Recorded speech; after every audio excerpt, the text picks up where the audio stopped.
Hello বন্ধুরা, mobile phone এমন একটা বিষয় যে অনেক প্রয়োজনীয় জিনিস, কিন্তু এটা যে কত বড় ক্ষতিকর সেটা আমরা কখনো ভেবে দেখি না। আমরা বাচ্চাদের হাতে যে হারে ফোন দেই, বাচ্চাদের ফোন দেখতে দেখতে বাচ্চাদের ব্রেন ড্যামেজ হয়ে যাচ্ছে, বাচ্চাদের বিকাশ হচ্ছে না, বাচ্চাদের বুদ্ধি প্রতিবন্ধী হয়ে যাচ্ছে দিন দিন।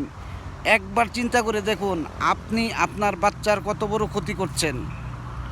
আপনি আপনার বাচ্চাকে ফোন দিয়েন না, আপনার বাচ্চাকে আপনি সময় দিন, বাচ্চার সাথে কথা বলেন, বাচ্চার সাথে খেলাধুলা করেন। বাচ্চাদের হাতে ফোন দিয়েন না। ফোন দিয়ে আপনি বাচ্চার ভবিষ্যৎ তো নষ্ট করছেনই, এমনকি এই বাচ্চাকে চিরদিনের জন্য আপনি এক একজন বুদ্ধি প্রতিবন্ধী হিসেবে বানিয়ে দিচ্ছেন। অনুরোধ সবাইকে, সবাই ভিডিওটা শেয়ার করে সবাইকে জানিয়ে দিন। হাজার হাজার বাচ্চা এখন বুদ্ধি প্রতিবন্ধী হচ্ছে। ওদেরকে ডাকলে শোনে না, ওদেরকে কোনো কিছু জিজ্ঞাসা করলে বলে না। ওরা শুধু ফোন নিয়ে ব্যস্ত থাকতে চায়, ভাত খায় না, কিচ্ছু খায় না।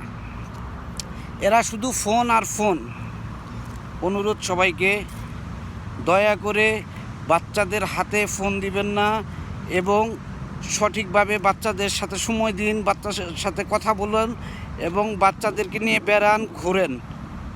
ফোন দিয়েন না বাচ্চাদেরকে। বাচ্চাদের ভবিষ্যৎগুলো নষ্ট করেন না। এরাই আমাদের ভবিষ্যৎ।